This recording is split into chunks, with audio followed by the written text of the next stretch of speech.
आता त्यांनी डिक्लेअर केली की सुरू होती, त्याच्यामुळे मग मी इकडं आलो आणि इकडं वेगवेगळ्या भागातले लोक, सोलापूर जिल्ह्यातले, आमच्या सांगली मिरज कुपवाड परिसरातले, पुण्यातले, पिंपरी चिंचवड मधले असे लोक येत होते, भेटत होते. उद्या पण सकाळी 7 वाजल्यापासून मी ह्या सगळ्यांना वेळ दिलेला आहे. काहींना कुठल्या प्रभागाच्या बद्दल काही सांगायचं आहे, काहींचं वेगवेगळी मतं. निवडणुका म्हटल्यानंतर कसं झालं पत्रकार मित्रांनो, आमच्या निवडणुका झाल्या, कोणी आम्ही खासदार झालो, कोणी आमदार झालो, कोणी मंत्री झालो, उपमुख्यमंत्री, मुख्यमंत्री, सगळी काही पदं मिळाली आम्हाला. पण आमच्याकरता काम करणारे जे कार्यकर्ते त्यांची निवडणूक आहे. एक तर 4 वर्ष निवडणुका झाल्या नाही, वास्तविक 2022ला व्हायला पाहिजे होत्या, त्या 2026 मध्ये आता होत आहे.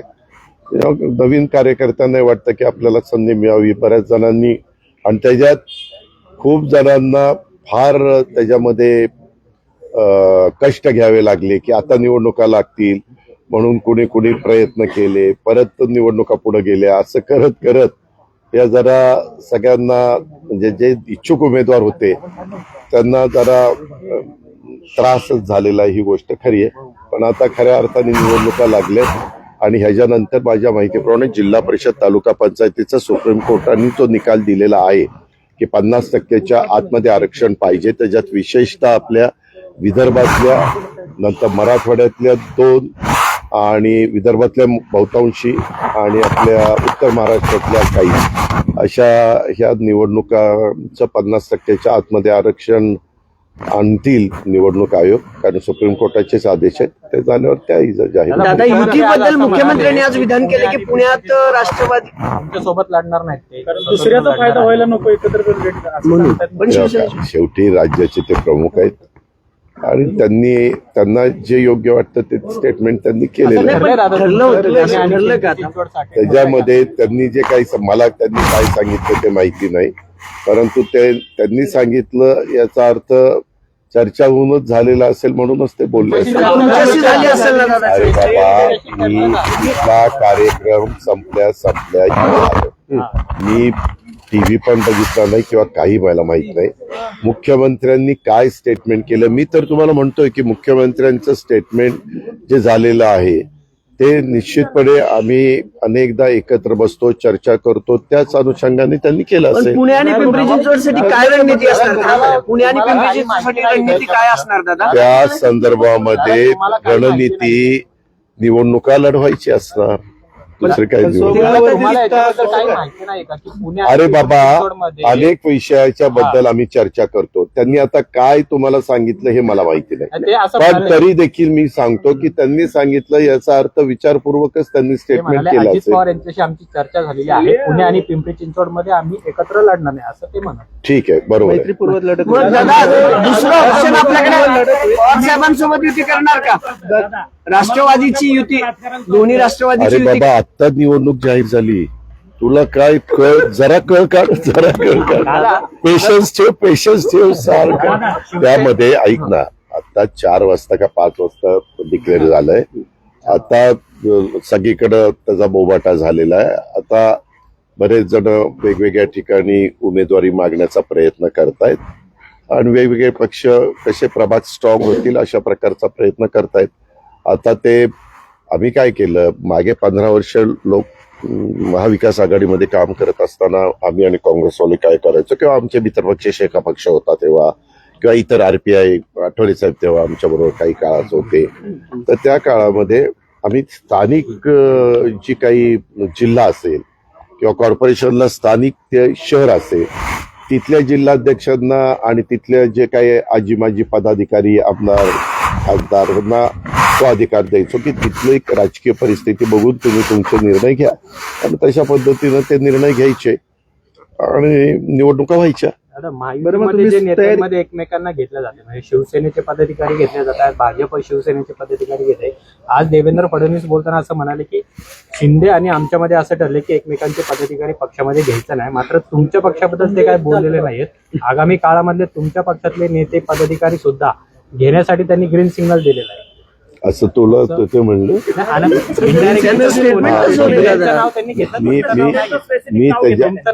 मी त्याच्यामध्ये त्यांच्याशी बोलीन की बाबा असं पत्रकार मित्र विचारत होते, कारण माझं त्यांचं बोलणं काल आम्ही दोघं जण नागपूरहून येताना त्याच्या संदर्भामध्ये काही बोलणं झालेलं आहे, परंतु त्यांनी काय बोलावं तुमच्या समोर हा त्यांचा सर्वस्वी अधिकार आहे. पण तुम्ही आता हे मला प्रश्नच विचारताय, तर त्याच्याबद्दल पत्रकार मित्रांनी पुण्याच्या अशा प्रकारचा प्रश्न विचारला तर तुम्ही शिंदे साहेबांचं नाव घेतलं आणि माझं नाव घेतलं नाही. त्याच्यामुळं त्यांना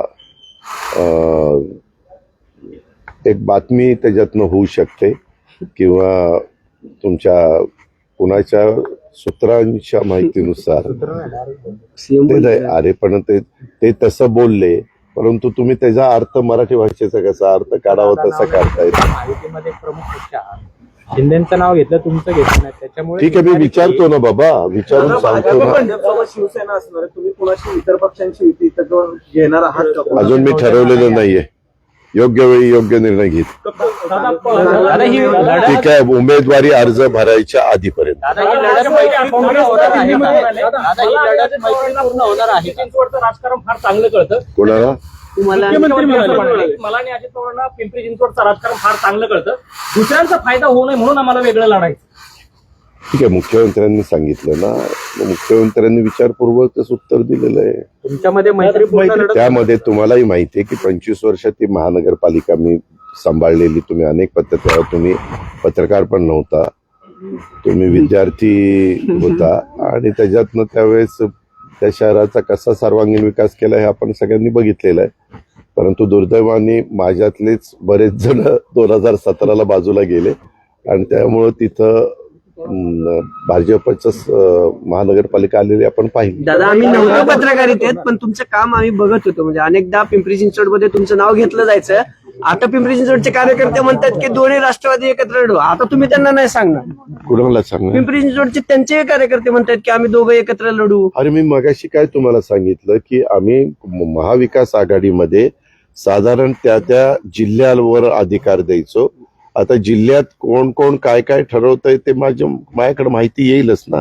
दादा, आज दिल्लीत काँग्रेसचा मोर्चा निघाला होता वोट चोरीच्या विरोधात. त्या मोर्चामध्ये मोदी तेरी कबर खोदेगी, आज नाही तो कल खोदेगी, अशा प्रकारच्या घोषणा देण्यात आल्या. मी सांगू का, स्वर्गीय यशवंतराव चव्हाण साहेबांनी तुम्हाला मला जो सुसंस्कृतपणा शिकवला आणि राजकारणामध्ये सत्ताधारी विरोधक हे चालत असतं, परंतु पातळी कुठली ठेवायची असते ह्याचं भान सर्वच राजकीय पक्षांनी ठेवलं पाहिजे. वास्तविक आज देशाचे ते पंतप्रधान आहेत. देशाच्या पंतप्रधानांच्या बद्दल अशा प्रकारचे अतिशय ही विकृतीच म्हणावी लागेल.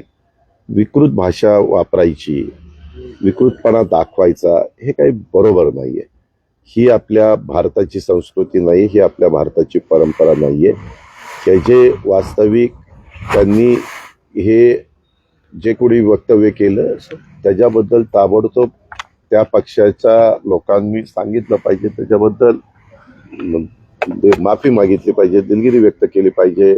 आणि अशा वक्तव्याशी आम्ही अजिबात सहमत नाहीये. शेवटी ते देशाच्या 140 कोटी जनतेचे पंतप्रधान आहेत, त्यांचा आदर आपण सगळ्यांनी केला. दादा, दोन्ही ठाकरे एकत्र जर आले महापालिकेत अनेक ठिकाणी, मुंबई असेल, पुणे असेल, दोन्ही ठाकरे बंधू एकत्र आल्यानंतर महायुतीला तोटा होईल असं बोललं जाते. तुम्हाला वाटतं असेसमेंट काय तुमचं? महायुतीला तोटा होईल असं बोललं जाते जर दोन्ही ठाकरे, नुकसान होईल.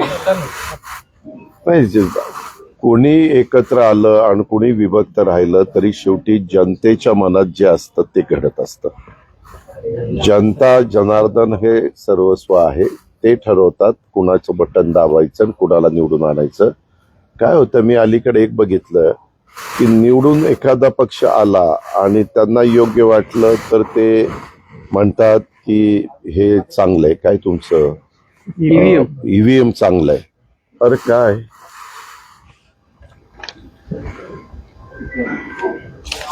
ईव्हीएम चांगलं आहे अशा पद्धतीनं काहीतरी ते बोलतात. आणि जर नाही म्हटलं तर पराभूत झाले की म्हणायचं ईव्हीएम वर दोष ढकलायचा, हे पण बरोबर नाही. कारण तुम्ही बघा ना, महायुतीला आम्हाला लोकसभेला 31 जागा आमच्या पराभूत झाल्या, अवघ्या 17 जागा आल्या. त्यावेळेस त्यांना सगळ्यांना ईव्हीएम चांगलं वाटलं. आम्ही ईव्हीएम बद्दल काही बोललो नाही, कारण तो जनतेने दिलेला कौल होता.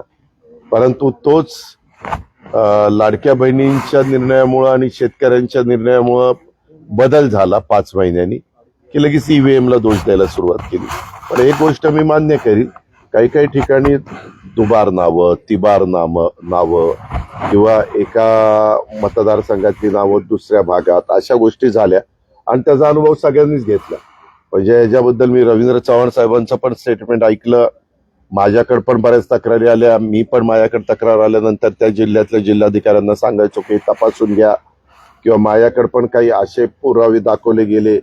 फोटो तोच, पण 3 ठिकाणी 3 नावं, उगीच किरकोळ असा बदल, अशाही पद्धतीनं झाल्या. आमचं म्हणणं की असं ज्यावेळेस होतं त्यावेळेस याद्या बनवणाऱ्या अधिकाऱ्यांनी आणि निवडणूक आयोगाने त्या पूर्णपणे पारदर्शक कशा राहतील, त्याच्यामध्ये कधी कधी समजा एखादा एरिया मला मतदान करणारा नसेल तर तो अख्खाच्या अख्खा उचलतात आणि शेजारी देतात टाकून, आणि तेवढी नावं कमी करतात. आणि मग ज्यावेळेस वोटिंगच्या वेळेस तो मतदार जातो त्याच वेळेस त्याला कळतं अरे माझं नाव नाही, मग कोणतरी सांगतं अरे तुझं नाव पलीकडे आहे. असा पण होता कामा नये. लोकशाही पद्धतीनं संविधानाने जो अधिकार आपल्याला दिला त्या पद्धतीनं निवडणुका व्हाव्यात, हे माझंही स्पष्ट मत आहे. दादा, महसूलबाबत एक प्रश्न आहे. मध्ये मैत्रीपूर्ण लढत होणार आहे का भाजप आणि कुठे? तुमच्या पुणे आणि पिंपरी चिंचवडमध्ये? अरे त्याच्या संदर्भात तूच म्हणतो की मुख्यमंत्र्यांनी असं मी पण उत्तर दिलं. म्हटलं, ते म्हटलं आता की मग मैत्री- मुख्यमंत्री आज सर्व आहेत भारतीय जनता पक्षाचे, त्याच्यावर त्यांनी सांगितल्यावर तसंच होणार ना. तुम्ही राष्ट्रीय अध्यक्ष आहेत तुमच्या पक्षाचे, म्हणून तुम्हाला त्या संदर्भात मुख्यमंत्र्यांनी सांगितलेलं तेच फायनल असेल. त्या संदर्भात मी यावेळेस काही करून पिंपरी चिंचवड महानगरपालिका राष्ट्रवादी काँग्रेस पक्षाची आणण्याच्या करता मी माझं सर्वस्व पणाला लावलं. दादा, महसूलबाबत एक प्रश्न आहे. दादा, त्यांच्यावर विश्वास दादा, आहे. या अधिवेशनामध्ये एक फाईल पास झालेले आहे, ज्यामध्ये स्टॅम्प ड्युटीचे काही तक्रारी असतील ते उच्च न्यायालयात केले जायचे, आता महसूल मंत्र्याकडे केले जातात. मग या सगळ्या निर्णयाकडे असं पाहिलं जाते की ज्या मीडिया केसमध्ये आहे ते पार्थ पवारला वाचवलं जाते, असं सामाजिक कार्यकर्ते यांच्याकडनं बोललं जातं. का कुणी काय बोलावं हा प्रत्येकाला बोलण्याचा अधिकार आहे. परंतु आम्हाला अनेकदा तक्रारी आलेल्या होत्या की एखाद्या जमिनीची नोंदणी करत असताना त्याच्यावर जेवढं काही स्टॅम्प ड्युटी भरायला पाहिजे तेवढी भरली जात नाही, आणि मग ते पार डायरेक्ट जातं कोर्टाकडं. वास्तविक सहकारामध्ये जसं एखादी गोष्ट त्या खात्याच्या वरिष्ठ अधिकाऱ्यांनी वेगळी काही केली तर त्याच्याबद्दल मंत्र्यांना हेरिंग घेण्याचा अधिकार असतो, तो अधिकार ठेवला. आणि त्याच्यानंतर त्यांनी कुठलाही निर्णय दिला तर महसूल मंत्र्यांच्या निर्णयाच्या विरोधात तुम्हाला हायकोर्टामध्ये जाण्याचा अधिकार आहेच. तो अधिकार कुणी काढून घेऊ शकत नाही. पण आज दादा, अनेक आंबेडकर अधिकाऱ्यांनी टोळीचा आंदोलन मोर्चा केलेलं आहे. त्या बंद विरोधामध्ये अनेक महसूल अधिकारी आहेत, कर्मचारी आहेत, त्यांनी आज आंदोलन केलं काय या निर्णयाच्या विरोधामध्ये. काय कारण आहे? अरे काय कारण आहे? नाही, नाही, अधिकार निलंबित केले तहसीलदार आणि नायब तहसीलदारांना अरे त्यांच्या बाबा तू ना विरोधात वेगळं सांगतो, मनमाई कारवाई त्यांचं जे त्याच्यामध्ये तू वेगळं सांगतोय, हे वेगळं सांगतायत. जो निर्णय आपल्या विधिमंडळाने घेतला, दोन्ही सभागृहांनी घेतला, त्याच्यात ते बिल पास झालंय. मध्ये काहीतरी अधिवेशनाच्या काळामध्ये काही अधिकारी यांना सस्पेंड केलं असं काहीतरी चंद्रशेखर बावनकुळे साहेबांनी जाहीर केलं. त्याच्याबद्दल ते सगळी माहिती घेतील. त्याच्यात जर घेतलेला निर्णय हा चुकीचा ठरलेला असेल तर ते मागे घेतील, आणि त्या निर्णयामध्ये तथ्य असेल तर ते पुढची कारवाई करतील. नीरज चव्हाण असं म्हणाले की 19 तारखेला मराठी पंतप्रधान बसेल. मला मी काही ज्योतिषी नाहीये. अरे मी काम केलंय म्हणून काय सगळंच तू याच्याबरोबर काम केलं म्हणजे हे सगळं तुला यांचं माहिती आहे. अरे मला काय माहितीये त्यांनी कशामुळे हे स्टेटमेंट केलं, त्याला ते अर्थहीन स्टेटमेंट आहे असं माझं स्वतःचं मत आहे. दादा, खंडवा जमीन गैरव्यवहार प्रकरणी दिग्विजय पाटलांची पिंपरी चिंचवड पोलिसांनी 9 तास चौकशी केली.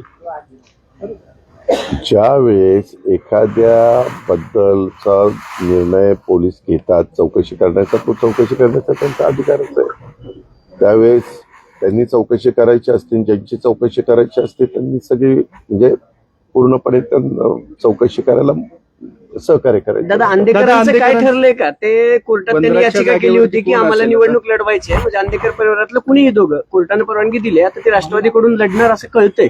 तुम्ही काही पत्नी अरे वेळ तुम्ही ना सगळं तुम्हीच ठरवता, तुम्हीच प्रश्न उपस्थित करता, तुम्हीच त्याचं उत्तर देता, असं ठरलंय. आता मलाच माहित नाही काय ठरलंय ते तुला कळतंय. आता काय बोलायचं. वनराजच्या जागेवरती त्यांची शहराध्यक्षांनी स्टेटमेंट केले. मला त्याच्याबद्दल आज कुणीही काही ही चर्चा आमची कुणाची झालेली नाहीये. उद्याच्याला मी अनेक बाबींच्यावर चर्चा करणार आहे. मी वेगवेगळे प्रभाग, आपले काहीतरी 61 प्रभाग आहेत, 65 नगरसेवक 41 165 नगरसेवक, 41 प्रभाग, राईट. एक प्रभाग 5चा आहे, 40 प्रभाग 4 आहेत, असे 165. आणि त्या 165च्या संदर्भामध्ये साधारण प्राथमिक चर्चा करत होतो. किती अर्ज आलेत, काय आलेत, वगैरे वगैरे ती माहिती घेण्याचा प्रयत्न करत होतो. पण ते म्हणले की बाबा अजून अर्ज येतात, लोकांना नक्की निवडणूक होणार की नाही त्याच्याबद्दल ते साशंक होते. परंतु आता खऱ्या अर्थाने निवडणूक जाहीर झालेली आहे. मला वाटतं किती तारखेपासून फॉर्म भरायचे? 23 तारखेपासून. त्याच्यामुळं त्याला आता जास्त गती सर्वच राजकीय पक्षांच्या मध्ये येईल. दादा, नगर परिषद निवडणुकामध्ये अनेक राजकीय पक्षाचे आमदार मंत्र्यांच्या म्हणजे मिसेस जे आहेत त्या नगराध्यक्ष झाल्या बिनविरोध. आता सुद्धा अनेक जण जे आहेत ते हे बघ, लोकशाहीमध्ये उद्याच्याला तुझी पण बायको जर बिनविरोध झाली तर आपल्याला काय होणारी बायको तर तो त्यांचा अधिकार आहे. शेवटी लोकशाही आहे रे. लोकशाहीमध्ये कुणाला निवडून द्यावं आणि कुणाला बाजूला करावं हा जनतेचा अधिकार आहे. त्याच्याबद्दल आपण कशी टीका टिप्पणी करू शकतो? राजकीय घराणेशाही म्हणून अनेक नगरसेवकाची मुलं सुद्धा तिकीट मागतात, अनेक महिला सुद्धा तिकीट मागतात. जर ती घराणेशाही वाटत असेल त्या मतदारांना तर त्यांनी त्या बाबतीतला विचार करावा. त्यांना निवडून हो का, तिकीट देताना बहुतेक राजकीय पक्ष इलेक्टिव्ह मेरिट बघून तिकीट देतात. अलीकडच्या काळामध्ये तो ट्रेन देशात सगळीकडे जम्मू काश्मीर पासून कन्याकुमारी पर्यंत पाहायला मिळतो. आपल्यामध्ये पण चांद्यापासून बांद्यापर्यंत पाहायला मिळतो. आणि हे बहुतेक सगळ्याच राजकीय पक्षांनी मान्य केलेलं आहे. आणि फक्त इलेक्टिव्ह मेरिट हे बघून साधारण पुढं जातात. त्याच्यामध्ये ज्यांचं काम चांगलं असतं ते रिपीट होतात. आणि त्यांना असं वाटलं कुठल्या राजकीय पक्षाला की बाबा ह्याला घेतलं तर आपल्याला फायदा होईल, तर ते वेगवेगळे राजकीय पक्ष वेगवेगळ्या लोकांना आपल्याकडे खेचण्याचा प्रयत्न करतात. ते वर्षानुवर्ष पक्षात असतात त्यांना संधी दिली जात नाही. अशा पद्धतीने तुम्ही म्हटलं की मेरिटवर उमेदवारी दिली जाते. बर, तुझा निरोप मी माझ्या ज्यांच्या ओळखी आहेत त्या राजकीय पक्षांना सांगतो की असं एका आमच्या सहकार्याला पत्रकाराला वाटतं की अन्याय होतो, ते ठरवतील. दादा हिंदीमध्ये हो दादा.